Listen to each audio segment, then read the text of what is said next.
Bonjour YouTube, it's Lux La Femme. Please like, subscribe, share, and comment on my videos. And please, mesdames and messieurs, please do not forget to click the notification bell. So, I had an epiphany today that I had to go and research to see if there were a correlation between being raised by a narcissist and sexual molestation.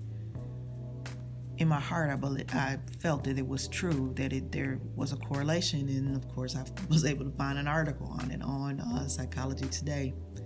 The reason why that thought even went through my mind was because of a story I read this morning on a 40-year-old man, because a 40-year-old pedophile who is a known advocate of pedophilia and that misnomer called white supremacy, who had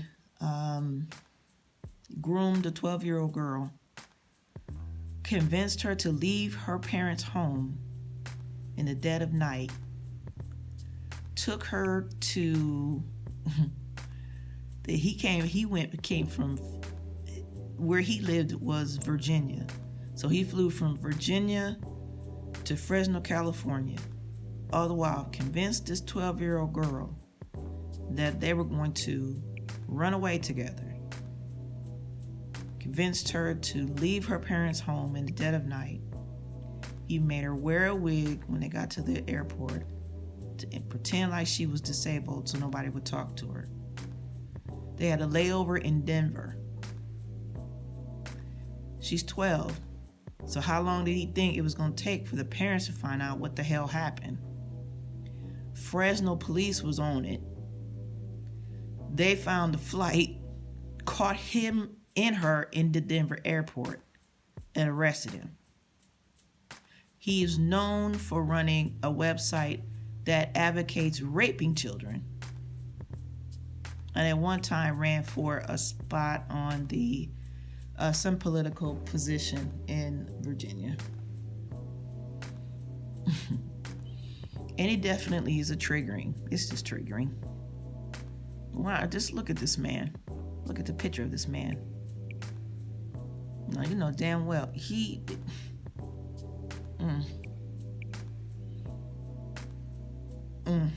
That's all I gotta say. But and as you see, I got this from the Denver Post. The journalist's name is Saja Hindi. This was published yesterday, December 19th, 2020. Today is I'm recording this. It is 12:20, so hopefully I'll post it today. As you can see, this is what the byline reads: Police arrest man accused of pedophilia at Denver airport for allegedly kidnapping a 12-year-old girl from California. But look at this man. Anyway, so the thought that went through my mind when I saw this was like, because I also am a survivor of sexual molestation, is there a correlation between the two? So I found an article, Psychology Today. It was written March 25th, 2011 by, I'm not sure if this is Carol. There we go. Carol McBride, PhD. And the byline reads, Child sexual abuse and narcissism. Blaming the victim expands the trauma. Okay. Narcissism is a serious disorder that has far-reaching effects. Our obligation to understand demands informed awareness. Having placed a focus on trauma, my professional work includes treating both parental narcissism and child sexual abuse. Is there a connection? What an understatement. Let me be clear. Of course, all narcissists are not sexual offenders, but child sexual offenders display narcissism in its most destructive form. While treating adult children of narcissistic parents, I have observed a major factor that releases shame and turns the corner for the advance of recovery. That factor is realizing that the narcissistic parent has a serious disorder. and that this disorder is not the fault of the child. The child understandably internalizes that it must be their fault, or they would be loved and treasured. In recovery, the adult understands that the parental behavior was not about them at all, but about the limitations of the parent. This huge relief is the precursor for healing work to begin. For adult children of narcissistic parents, realizing that the parent truly cannot love unconditionally or express empathy in a genuine manner is difficult and painful, but it is also the expressway to freedom. It's the understanding that the parent may have a bike but no legs to ride it, or the parent sees the rainbow but is colorblind. Limitations are limitations. In the 5-step recovery model developed in my work for adult children of narcissistic parents, this level of acceptance is the first and foremost step to moving ahead. Given the need of the small child to depend on the parent for their physical and emotional survival, denial of the parental disorder is a needed defense mechanism in childhood. To do otherwise is terrifying for the child. In recovery, however, it must be embraced and exposed. While treating victims of child sexual abuse, the initial focus is exactly the same. My experience has shown that even after years of therapy with assurances that the sexual abuse was not their fault, the victim continues to carry the shame. Somehow the child feels they must have caused this behavior in the parent. But I did get extra attention. I was the favorite child. I did accept the gifts. Sometimes the touching felt good, so I must have liked it. I want to love this parent. So if I believe it is my fault, I can still hope for genuine love. But enter the profile of a sexual offender, the ultimate narcissist. Whose needs are more important? Does that offender think of the child and what that child needs? Are the child's needs put above their own? Is the offender aware of the lifelong devastating effects of the child? Do they consider the fact that self-esteem, trust, and healthy sexuality will be a lifelong struggle? And that the child is at risk to carry the shame forever? Do they care? No.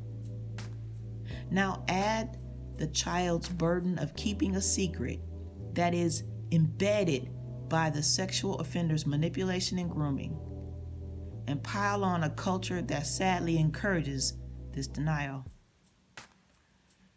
The sex offender is concerned about his or her own desperate needs. Sexual gratification is met at the expense of the child. The child is an object to be used.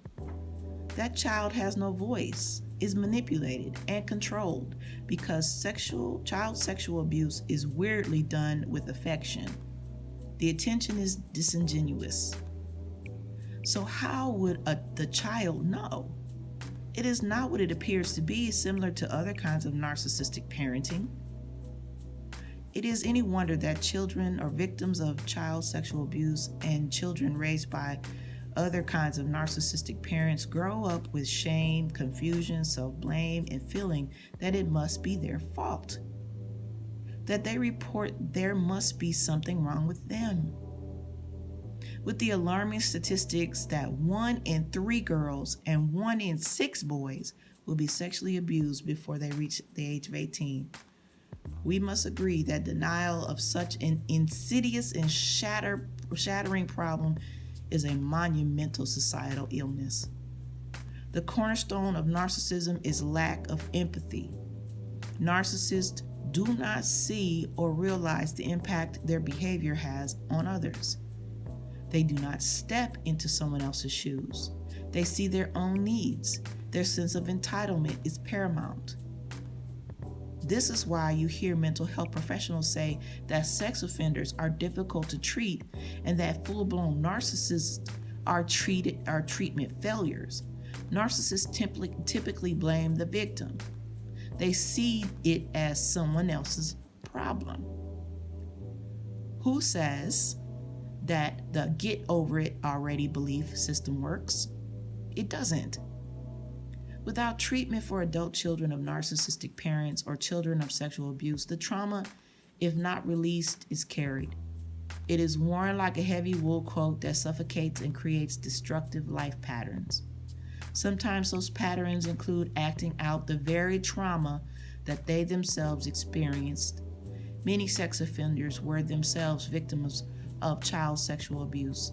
Many narcissistic parents today had narcissistic parents themselves. So what makes the difference? How can we stop it and have the greatest influence for a healthier culture? How can we stop hurting children? The answer lies in accountability, awareness, education, and ultimately strong recovery programs. We could stay in denial, keeping big white elephants in pretty external living rooms is easier in the short run, but in the long run, that elephant grows and begins to take up emotional space and energy. This ultimately consumes individuals, families, and eventually cultures. Knowing that it is okay and profoundly important to speak out and embrace the unspeakable is the first courageous step. Recovery is a huge blessing for all. William Shakespeare in Sonnet 116 writes, "Love is an ever-fixed mark that looks on tempests and is never shaken." The violent storms caused by elephants in living rooms needs to be stilled and calmed. How do we do that? We talk about it. There's predictably a frightening stir when that elephant is released, but the aftermath of trauma, understood and processed, is a state of tranquility understood only by the courageous and the brave.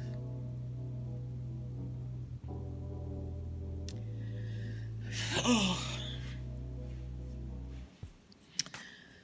that's a heavy epiphany. And it came to me I know it was because of seeing the story about the 40-year-old who groomed the 12-year-old. And then, just reading the articles. I didn't read you all the article, but just reading it and thinking about all the things that happened when I was groomed. It did with so many different similarities. Now, the person that sexually molested me was the boyfriend of the person that raised me. So the only attention that I ever got was from the man who sexually molested me. Because the person who raised me acted like she hated me, treated me as such. I was labeled the scapegoat child. She blamed me for things that were totally it was way above my pay grade, that I had no control over at all. Had nothing to do with. I was her everlast punching bag. So her lack of love and empathy towards me definitely left me susceptible to the grooming of her child molesting boyfriend.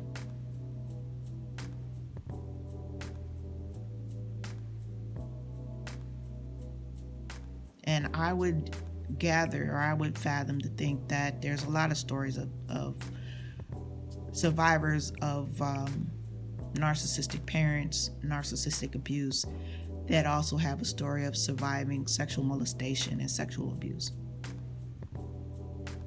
You see the similarities that both narcissists and pedophiles, they treat people like they are objects.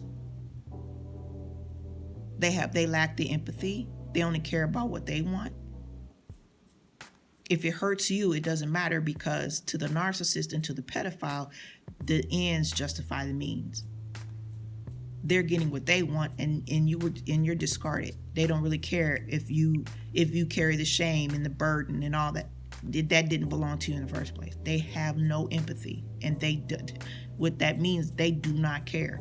All the pain, all the misery that they inflict on you is not even anything that, matter of fact, they blame you.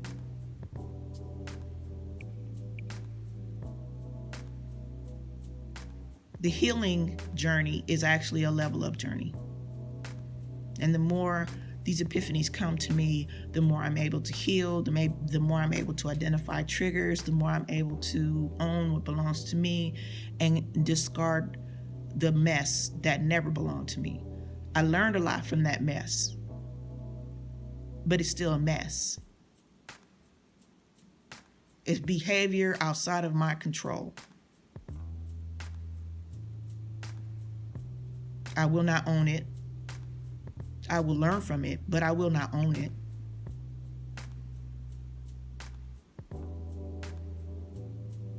I will own me, my healing and restoration.